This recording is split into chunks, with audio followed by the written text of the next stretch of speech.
우리가 기다리는 FOMC는 점점 더 다가오고 있습니다. 오늘 장은 이렇게 마감이 됐고요. 주 중반 그리고 후반에 또 휴장 일정들이 얽히고 설켜 있어가지고 어떤 전략 세워야 될지 이야기 나눠볼게요. 함께 해주실 분은 토마토 투자클럽 최인호 전문가입니다. 안녕하세요. 네, 안녕하십니까. 최인호 전문가입니다. 네, 오늘 장 한마디 어떻게 정하셨어요? 네, 오늘 장 한마디는 소문난 잔치집에 먹을 게 한정적이더라고 제가 표현하고 싶습니다. 보통 잔치집에 먹을 게 없다라고 하는데 아예 없는 것도 아니고 한정적이다. 이렇게 좀 바꿔주신 이유가 있을 것 같은데요. 네, 맞습니다. 네, 윤석열 정부가 20대 약속 110대 국정과제를 발표하면서요. 또 그다음에 또 추가 예산까지 209조를 이렇게 추가 투입을 한다고 합니다. 이제 그 안에 여러 가지 이제 안건들이 있는데 그걸 한번 면밀히 분석을 해보면 일단은 원전이 일단 이 중심축에 있고요.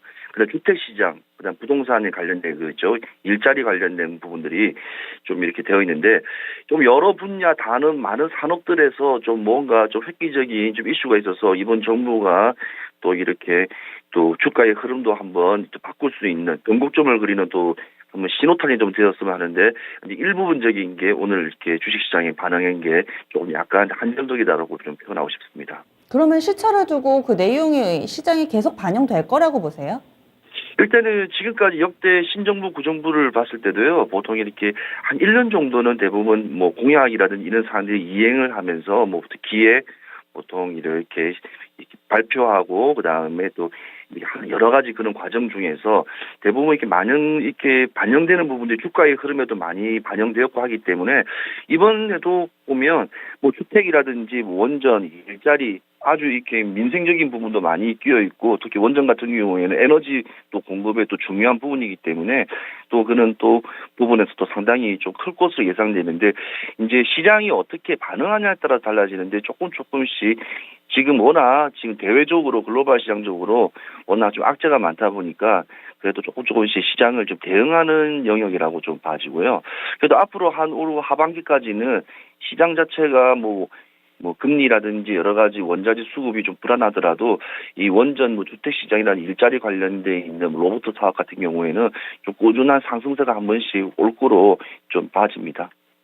그러면 오늘 장에서 종목별로, 섹터별로 상당히 표정이 엇갈렸는데요. 오늘 네. 장의 체크 포인트 몇 가지 정리해 주시죠. 네, 일단은 제일 큰 게 보시면 원자력 발전을 좀 말씀드리고 싶고요.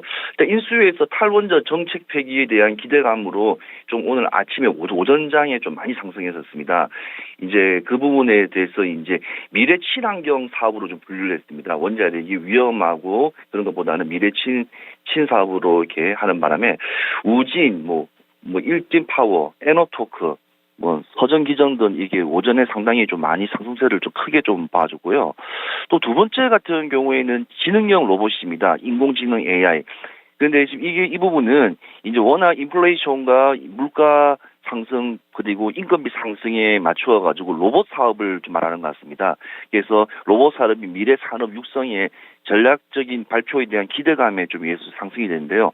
또 그 종목이 보면 휴림 로봇이라든지 TPC, 유진 로봇 등 오늘 인공지능 AI가 조금 강한 상승세를 좀 보여줬습니다.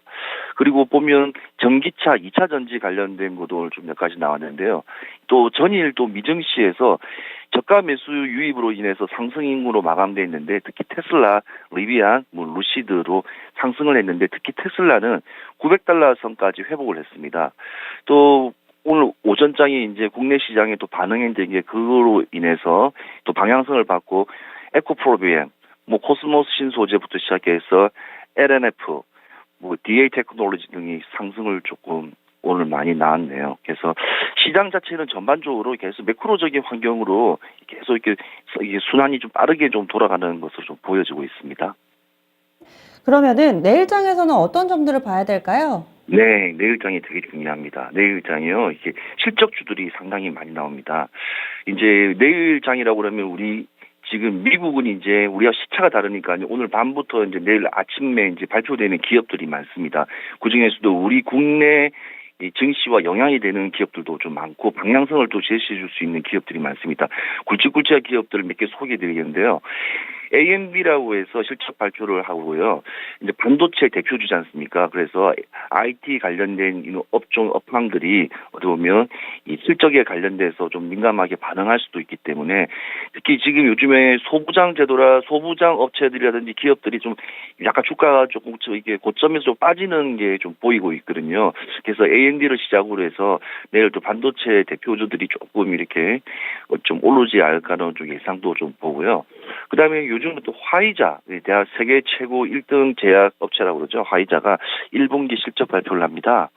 근데 이제 그 부분에 관련된 거는 코로나 이제 치료제, 백신 개발 이런 쪽 관련돼 있는 게 많이 조금 상승이 되면 그 관련된 우리의 이제 바이오주들이 좀 내일 또 한번 상승을 한번 볼지 한번 예상은 되는데 특히 화이자 같은 경우에는 워낙 세계적인 게 바이오 기업이다 보니 또 특히 이번에 코로나 또 백신 때문에도 상당히 상승을 또 특히 신흥 국가라든지 또 아시아 국가에서도 많이 판매를 했기 때문에 실적이 좀 크게 나올 거로 예상이 됩니다. 그래서 그 부분에 또 반영되면 또 국내 지금 또 백신 개발 업체들도 내일 또 동반 상승 또는 또 주가에 또 한번 흐름이 한번 보여질 것 같고요. 요즘에 또 유가 상승으로 인해서 화학 관련 주들이 상당히 많이 좀 크게 뛰는데요. 그 중에서 세계적인 화학업체 듀폰이 또 1분기 실적 발표를 합니다. 석유화학이니까 이번에 또 우리 14년 만에 또 최고의 또 실적을 낸 정제 마진을 낸 에스올 같은 그런 기업들부터 시작해서 이게 석유화학 또 국내 석유화학 업체들이 내일 또 듀폰 실적 발표에 또 맞춰가지고 또 화학에 또 관련돼 있는 또 업황들이 또 내일 또 한번 또 상승세가 나올지 한번 기대해 보는데요. 좀 약간 불안한 게 또 한 게 있습니다. 그 뭐냐면 내일 쌍용차 예비 심사일 마감입니다. 그래서 말도 많고 탈도 많았던 이 쌍용자동차 인수를 하는데 공식적으로 나선 기업들이 뭐 KG그룹, 쌍방울그룹, 뭐 파밀리온, 뭐 PE, ELBN 등 ELBNT 같은 기업들이 있는데요. 그래서 이 기업들이 있는데 실질적으로 3개 정도 보고 있습니다. 쌍방울하고 KG스틸하고 KG케미칼, 그다음에 KG그룹이죠. 그래서 이 기업들의 한번 향후 한번 지금 상황이 어떻게 될지 예비 심사 마감일인데 어떻게 또 이 변수가 나올지 좀 궁금하고요. 또 국내에도 내일 실적 발표가 굵직굵직한 게 많습니다. 사실 지금 여러 가지 지금 시장 상황에서 또 이렇게 실적이 또 많은 또 좋게 나오는 기업들이 많기 때문에 내일 또 실적 발표를 한번 앞서서 한번 괜찮은 종목들이 뭐냐면 뭐 안 좋은 것도 있죠. 뭐 핀텍 같은 경우에는 안 좋은데 뭐 카카오부터 시작해서 시작으로 해서요. 뭐 GS 리테일, 그다음에 SK 렌트카, 그다음에 한국금융지주, 동아소시오 홀딩스부터 시작해서 금호석유, 또 코롱 글로벌, 그다음에 지누스, 뭐 코롱 플라스틱 이런 대표적인 기업들이 실적 발표를 합니다. 근데 지금 실적은 전년 대비 1분기 좀 이렇게 상승폭이 좀 있을 거로 예상되기 때문에 또 한번 또 그것도 기대해 보시면 좀 좋을 거로 예상됩니다. 네, 그래서 일정을 5가지, 그러니까 미국에서의 실적 발표를 비롯한 일정하고요. 쌍용차의 예비실사 마감일. 그래서 그런지 오늘 갑자기 또 쌍방울 관련주들, 뭐 광립이라든지 이런 종목은 강한데 KG그룹이 또 밀려 내려가서 혹시 이쪽이 좀 더 유리한가? 뭐 이런저런 네. 예, 분석들이 나오고 있더라고요. 네, 국내에서 맞습니다. 실적 발표 일정까지. 이 부분을 어떻게 좀 전략에 녹여볼까요? 저는 사실은 이제 개인 투자가분들 같은 경우에는요, 지금 쌍용차에 관련돼 있는 지금 이 인수설에 관련된 기업들은 좀 조심하게 접근해야 된다고 저는 생각합니다. 왜냐하면 너무 과일적이고 너무 이렇게 정체성이 없고 여러 가지 이렇게 분석적으로 명확하게 나와 있는 게 없기 때문에 기업들이 한다고 하니 지금 이 주가의 흐름도 요동을 치는데 특히 개인 투자가 같은 경우에는 실제로 이 기업들이 실제로 인수를 했을 때 향후 어떻게 나갈 건지에 대한 방향성에 관련된 후에 들어가시는 게 진입하는 게 저는 옳다고 보고요. 지금 이렇게 상황이 좀 안 좋은 지금 시점에 지금 쌍용차 지금 인수설에 개인 투자가들은 나는 개인적으로 홀딩으로 저는 좀 말씀드리고 싶습니다. 네, 그 부분은 그렇고, 좀 뭐 쌍용차 관련된 부분 외에도 시장 전반에 있어서의 투자 전략이 있다면 세워주시죠. 네. 지금 시장이 사실은 이렇게 미증시부터 시작해서 상당히 지금 이렇게 많이 변동성이 많지 않습니까? 많은데 저는 이 시장 같은 경우는 개별 장세 시장에서 테마도 두르지도 않고 개별 장세 시장에서는 지금 1분기 실적 관련된 지금 업종이나 업황들이 상당히 많이 계속 꾸준히 상승세를 많이 보이고 있습니다. 특히 화학 같은 관련주, 금융이라든지 상당히 실적들이 워낙 좋기 때문에 그런 개별 장세에서는 항상 뭐 대형주가 아니더라도 실적이 좀 탄탄하고 향후 앞으로 모멘텀이 좀 강한 기업들을 조금 한번 유심히 보시면서 시장의 흐름을 한번 점쳐보시고도 괜찮다고 생각하고요. 그 다음에 지금 일단은 내수 시장적인 부분에 봤을 때는 뭐 식품 가격이라든지 원달러 환율도 지금 2년 한 4개월 만에 한번 최고점을 찍고 지난주에요. 그래서 달러 상승세가 계속 고차가 되는 상황입니다. 그러다 보니 이제 원자재 수급이라든지 이런 상당히 좀 이렇게 우리 국내에서는 상당히 모든 것들이 수입을 하는 입장이다 보니 그런 거에 대해서 주가의 흐름이라든지 그런 걸 이제 개인 투자가들은 좀 반응하기가 좀 힘들 수 있습니다. 그러니 항상 이렇게 그런 선물적인 부분도 현물과 선물을 좀 한번 이번 기회에 한번 공부하시면서 그런 대응해야 될 시점이라 보고요.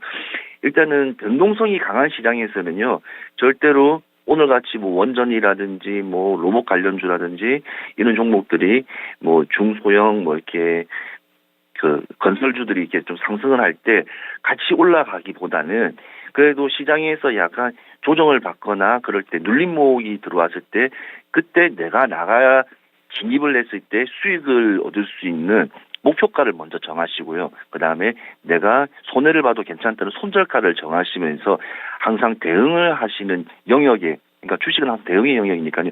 대응을 잘 하시는 포트폴리오 구성을 좀 최소화시키면서 이렇게 실적, 그 다음에 눌림목에서 목표가, 손절가, 이 대응을 좀 하시면서 시장을 한번 앞으로도 계속 한번 상반기까지는 계속 그렇게 대응을 해야지 우리 개인 투자가분들이 이렇게 손해 안 보시고 투자하실 거라고 좀 보여집니다. 네, 알겠습니다. 자세한 말씀 고맙습니다. 네, 감사합니다. 네. 변동성이 크니까 위, 아래 목표가 손절 라인을 확실하게 지켜두고 확실하게 정해두고 지키자 이렇게 얘기를 해주시네요. 지금까지 트레이너 전문가와 함께했습니다. 다양한 투자 판단에 대한 도움 말씀드렸고요. 종목의 상승 하락을 보장하지는 않습니다. 종목에 대한 고민은 토마토TV 진짜 쉬운 진단 바로 이어서 프로그램 활용해 주시면 되고요. 또 이토마토 홈페이지와 유튜브 채널을 통해서는 실시간으로 또 공개 방송이 펼쳐집니다. 많은 전문가들이 함께하는 만큼 그 가운데서 투자 성향이 맞는 그런 콘텐츠들 좀 골라서 참고해 보시면 좋겠습니다. 전 내일 아침에 다시 찾아뵐게요. 함께해 주신 여러분 고맙습니다.